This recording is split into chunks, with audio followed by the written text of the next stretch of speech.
네, 안녕하세요. 최준영입니다. 미국과 이란의 전쟁이 계속되고 있습니다. 일방적으로 이제 미국이 두들겨 패는 이제 그러한 모습들이 이제 이어지고 있고, 여기에 대해서 이제 이란이 나름대로 반격을 하고 있습니다만, 상당히 지리멸렬한 이제 그러한 모습들이 이제 이어지고 있는 거죠. 어떻게 보면 저는 여러 가지 좀 생각이 들었어요.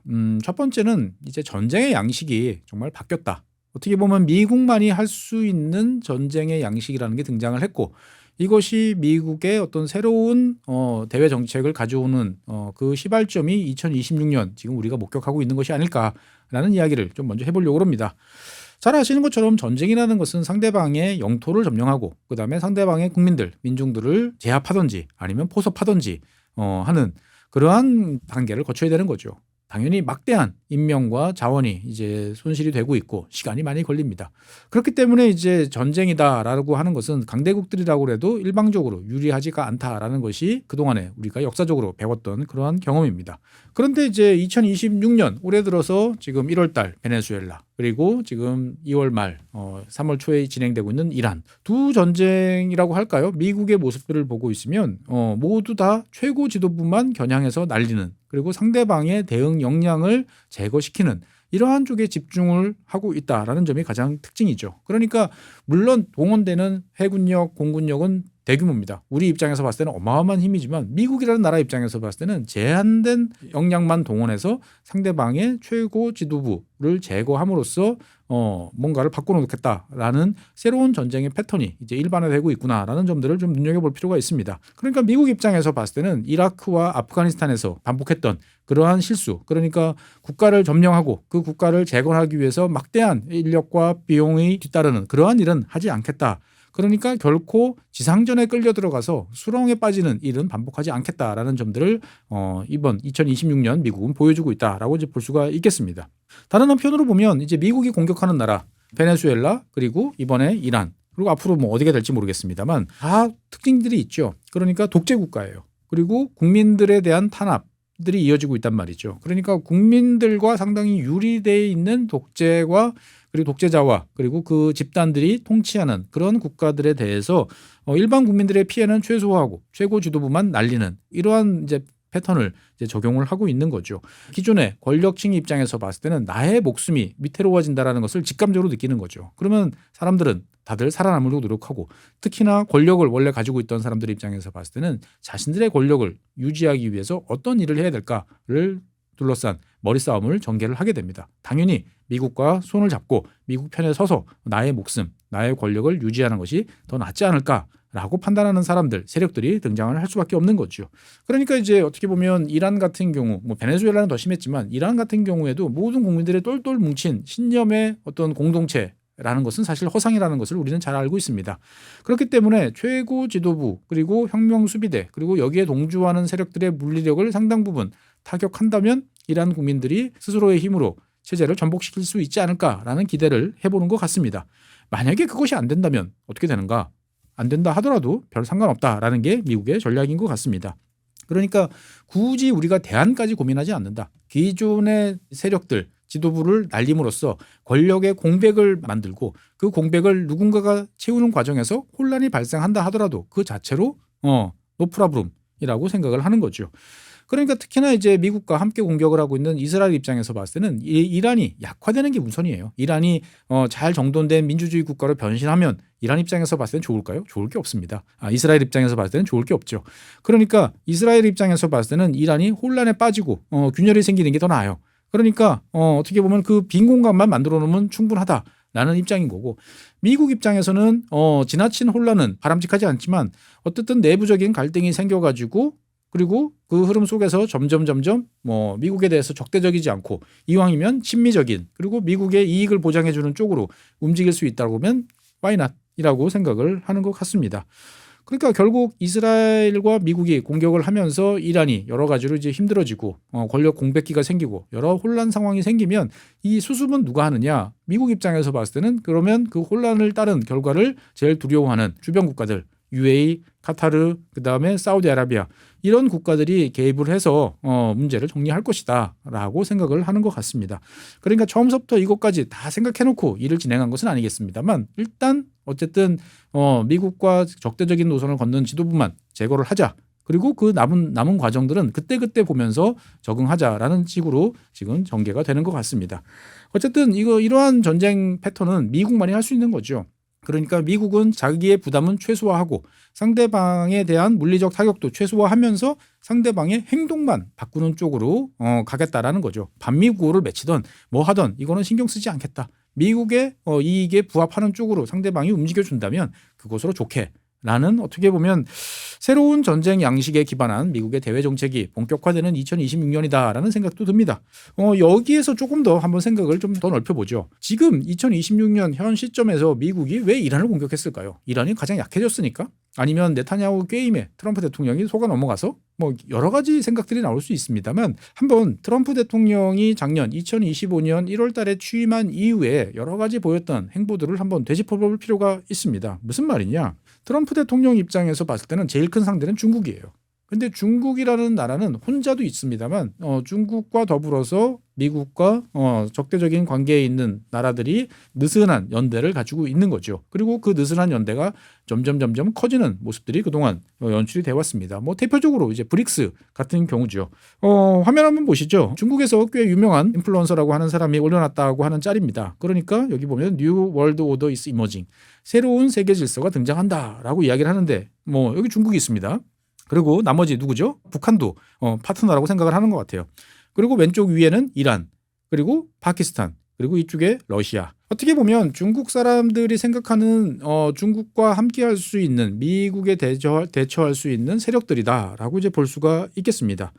그러니까 그동안에 중국이 보여줬던 패턴들을 보면은 그렇죠. 이들 국가들과 함께 하고 있었어요. 러시아, 이란 같은 경우에는 대규모 이제 원유들을 보유하고 있죠. 그래서 중국이 미국의 제재를 무시하고 이들 국가로부터 대규모로 원유를 들여와서 나도 이득을 보고 미국의 제재를 무력화시키는 그러한 효과를 봤다라고 이제 볼 수가 있습니다. 다른 한편으로 보면 파키스탄 같은 국가들을 통해서 인도를 이제 견제함과 더불어서 중국산 무기들을 이제 제공함으로써 어떻게 보면 이제 쇼케이스를 만들어주는 그러한 역할들을 또 해왔습니다. 중동 지역으로부터 그다음에 그 말라카 해협을 지나지 않는 그러한 이제 파키스탄의 중요성 같은 경우는 제가 여러 번 이야기들을 해드렸죠. 중국이라는 나라는 이러한 반미 국가들의 흐름들을 뒤에서 도와주면서 적극적으로 이것을 이제 뭐 대장 노릇은 아니죠. 하지만 뒤에서 이렇게 도와주면서 미국 및 서방 세력들의 축소, 위축들을 이제 그동안에 지원을 해왔다라고 이제 볼 수가 있겠고요.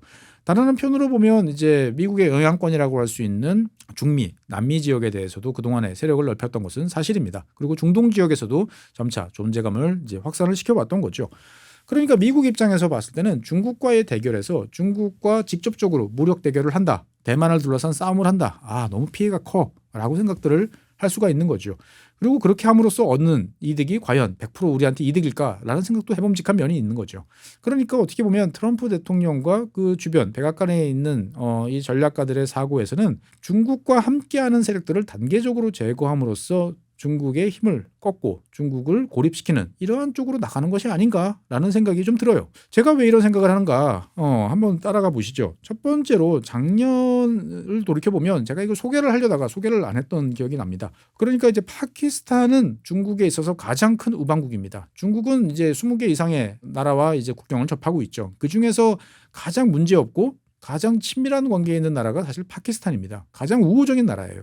그런데 작년서부터 미국과 파키스탄이 급속도로 가까워지는 모습들을 보이고 있습니다. 그러니까 작년 9월 달에 파키스탄 총리와 이제 참모총장, 그러니까 파키스탄 같은 나라는 이제 그 육군 그리고 참모총장이 실질적 통치자죠.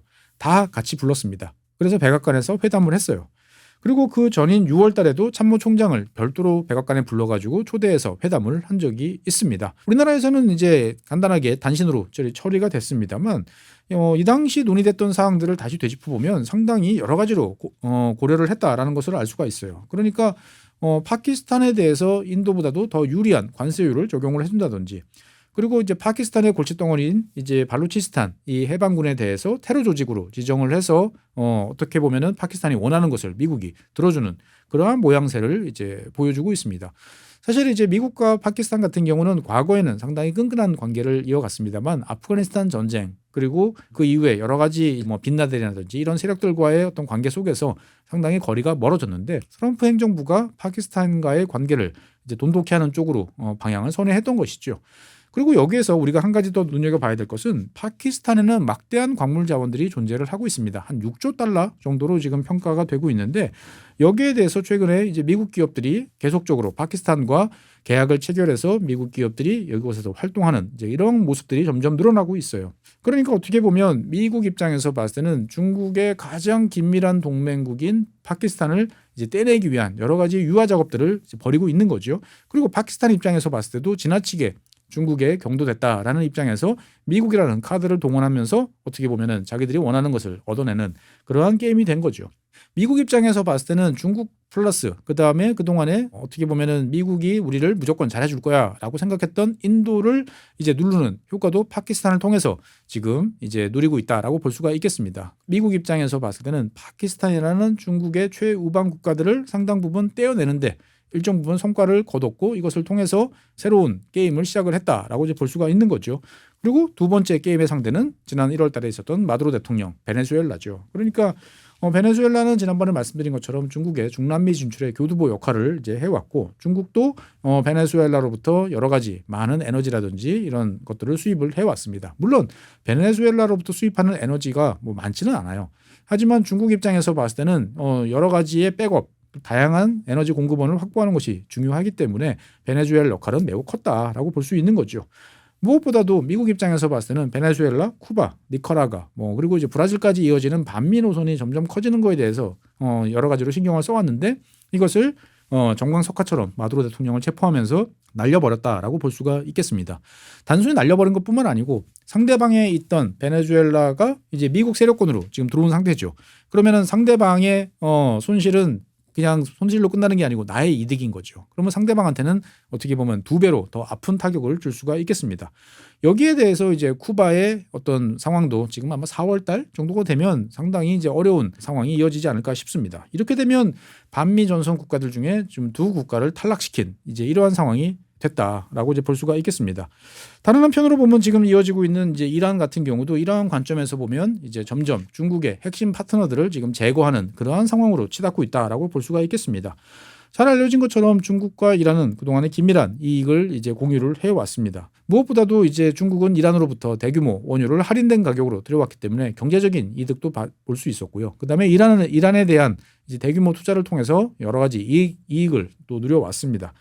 그리고 이제 이 이란을 통해서 그다음에 중앙아시아 국가들과 연결되어 있는 어떻게 보면 유라시아 대륙 내부에 있어서의 자기의 어떤 세력들을 점점 확장하는 이러한 거점으로서도 활용을 해왔던 거죠. 무엇보다도 중국 같은 경우에는 이란으로부터 이제 많은 에너지를 도입을 해왔습니다. 현재 하루에 한 140만 배럴 정도를 이제 도입을 하고 있어요. 중국이 하루에 도입하고 있는 전체 석유 자원이 한 1,100만 배럴 정도가 되는데 이란으로부터 한 140만 배럴 그리고 베네수엘라로부터 한 40만 배럴 그리고 러시아로부터 한 80만 배럴 정도를 이제 도입하고 있는 것으로 지금 알려지고 있는데 어쨌든 미국이 이번에 이란에 대한 이런 식의 공격을 통해서 중국으로 향하는 에너지 흐름들을 차단하는데 이제 성공을 한다 그러면 중국 입장에서 봤을 때는 여러 가지로 골치 아파지는 그러한 상황이다라고 이제 볼 수가 있겠습니다. 이란 전체 원유 수출량의 80%가 중국으로 향하고 있고요. 그다음에 중국 전체 원유 도입량의 14%가 이란인 거죠. 그러니까 베네수엘라, 이란 이렇게 합해 보면은 한 20% 가까이까지 이제 올라갈 수가 있습니다. 한 국가의 원유 도입선 20% 정도가 상당 부분 타격을 받는다든지 상대방 적대국의 통제에 있다라고 생각하면 안보적인 측면에서 중국의 위협감은 대단히 올라갈 수밖에 없다라고 볼 수가 있겠습니다. 그러니까 아직까지 이란에 대해서는 뭐 정권이 교체됐다든지 뭐 여러 가지 가시적인 모습이 나타났다라고 말하기는 너무 이른 상황입니다만 어쨌든 미국이 원하는 대로 정권이 이제 교체되거나 아니면 최소한도 이제 중립적인 국가 아니면 미국과 이제 좀 더 친한 그런 모습으로 변화가 됐다라고 하면 중국의 핵심 이익이 보장돼 있던 세력 하나를 다시 한번 떼내는 그러한 역할을 성공적으로 수행했다라고 이제 볼 수가 있는 거죠. 그러면 이제 앞서 보여드렸던 이 나라들 중에서 자 이란 빠져나갔고요. 그 다음에 파키스탄 빠져나갔다라고 간주를 하면 남은 나라는 이제 러시아와 북한이죠. 러시아 같은 경우에는 그동안에 이제 뭐 여러 가지로 에너지라는 측면에서 중국이 많은 도움을 이제 받아왔습니다. 그런데 이제 미국 입장에서 봤을 때는 이 러시아를 과연 어떻게 할 것인가에 대해서는 여러 가지로 좀 혼선이 있었던 것 같아요. 특히 트럼프 대통령 입장에서 봤을 때는. 그래서 처음에 내가 대통령 취임하면은 단 24시간 내로 전쟁을 종결시킬 거야라고 이야기를 했고 젤렌스키 대통령에 대해서 여러 가지 면박도 주고 압박도 높이면서 거의 무조건 항복을 강요하기도 했었습니다. 근데 시간이 한 1년쯤 지나니까 어떻게 상황이 바뀌었나요? 여러 가지로 지금 묘한 모습들이 연출이 되고 있습니다. 그러니까 이제 유럽에 대해서 미국이 손 뗀다라는 위협 아닌 위협을 계속적으로 가해왔죠. 그 결과가 뭐죠? 독일의 무제한 군비, 프랑스, 독일, 영국 다 국방비를 증액시키기 위해서 노력들을 하고 있습니다.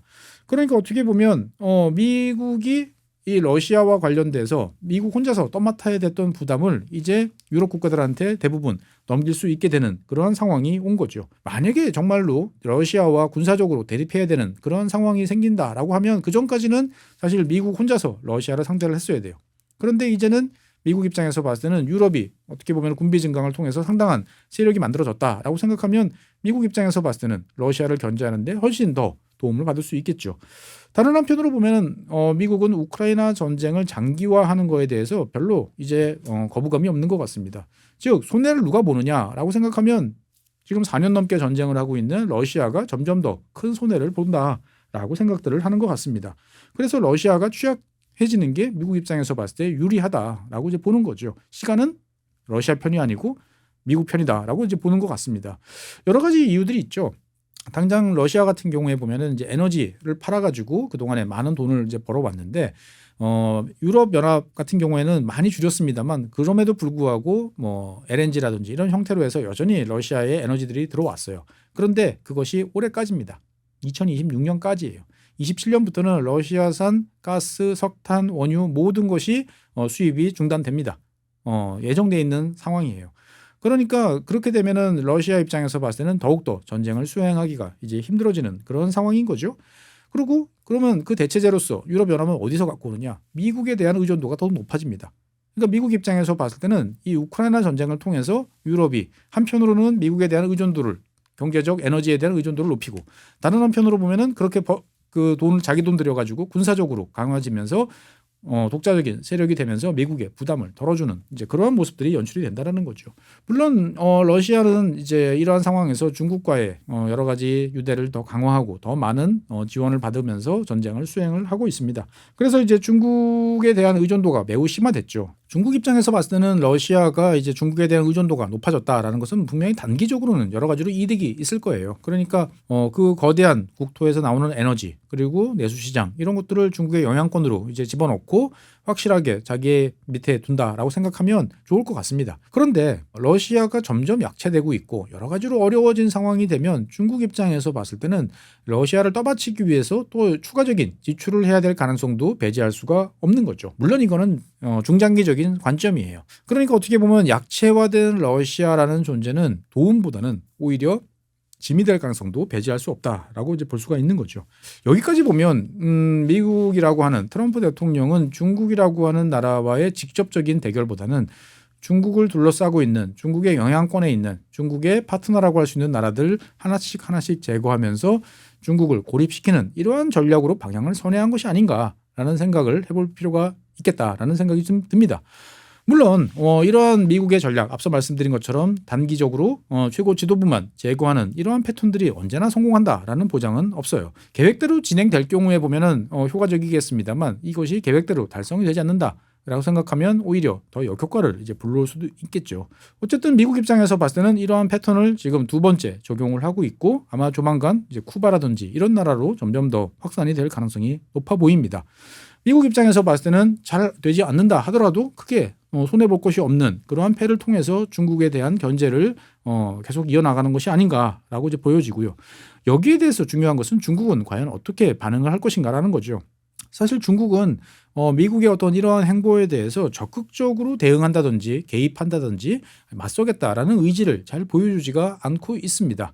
그러니까 베네수엘라에 대해서도 그냥 몇 마디 말하고 그냥 끝나는 그런 상황이고요. 이번에 이란에 대해서도 역시나 특별한 제스처라든지 행동을 보여주지 않고 있습니다. 그러니까 이제 이런 모습들이 계속 보일 때마다 많은 이제 반미 노선을 걷던 국가들 입장에서 봤을 때는 중국이라는 나라가 우리한테 신뢰할 수 있는 나라일까? 우리를 지켜줄 수 있을까? 우리의 안전을 보장해주는 그런 나라인가라는 의구심이 점점 커질 수 있겠다라고 이제 보여집니다. 그러면 중국은 왜 이러는가라고 생각을 해보면 중국은 어떻게 보면 자기네 나라 보다 더 먼 지역, 국경을 벗어난 먼 지역에서 여러 가지 전력과 힘을 투사하는 것에 대해서 상당히 조심스럽고 이것을 여러 가지로 경계하는 그러한 상황을 이제 모습을 보여주고 있다라고 저는 생각을 합니다. 그러니까 어떻게 보면 힘에 붙일 만큼 많은 것들을 해외에다가 쏟다가 결국 멸망했던 소련이라든지 아니면 중국의 역사적으로 여러 왕조들의 모습들을 떠올리면서 미국의 어떤 이러한 행동에 대해서 1대1로 계속 맞서다 보면 결국은 손해가 중국한테 간다라는 인식을 하는 것이 아닌가라는 생각도 듭니다. 그러니까 중국 입장에서 봤을 때는 미국의 의도를 알겠으나 여기에 대해서 일일이 맞대응할 필요도 없고 이 과정에서 미국이 발을 헛디뎌 가지고 뭔가 삐끄덕해서 상황이 어그러지면 중국으로서는 아무것도 안 해도 더 이득이 생긴다. 라고 바라보는 것 같습니다. 문제는 미국의 의도가 성공이 되면서 단계적으로 이런 식으로 하나씩 작업이 성공적으로 이루어진다라고 그러면 과연 중국은 어떠한 판단을 해야 할 것인가라는 거죠. 어쨌든 미국이 이란을 공격했다. 미국이 베네수엘라를 공격해서 마두로를 데려왔다. 우리가 국제법 위반이다. 미국이 어떤 힘의 외교로 돌아섰다라고 이야기를 하기는 쉽습니다만 그 이면에 깔린 미국의 생각은 무엇일까를 하나 이렇게 보면 결국 저 너머에 있는 중국이라고 하는 거대한 세력과 그레이트 게임을 지금 다시 한번 시작을 한 것이 아닐까라는 생각도 듭니다. 맞을지 틀릴지는 모르겠습니다만 어떻든 이러한 관점에서 보면 미국의 의도가 보다 명백히 드러나고 있고 미국이 과연 다음 스테이지를 어디로 끌고 갈 것인지도 여러 가지로 한번 전망해 볼 수 있지 않을까 싶습니다. 즉 미국이 그냥 전쟁을 좋아하는 나라라고 생각하기보다는 미국의 의도가 무엇이고 그 대상이 누구인지 그리고 그것을 위해서 어떠한 상대의 약점을 공략하기 위해서 노력하는지 등등과 관련되어 있는 여러 가지 생각을 한번 해보면 좋겠다 싶은 마음에 오늘은 그냥 그레이트 게임 21세기판 그레이트 게임이라는 주제로 한번 이야기를 나눠봤습니다. 여러분들 생각도 한번 다양하게 남겨주시면 저도 한번 참조해보고 저도 더 공부해보도록 하겠습니다. 네, 오늘은 미국의 새로운 대외 전략 그리고 그레이트 게임과 관련된 이야기를 나눠봤습니다. 다음 시간에는 새로운 주제로 여러분들 찾아뵙겠습니다. 고맙습니다.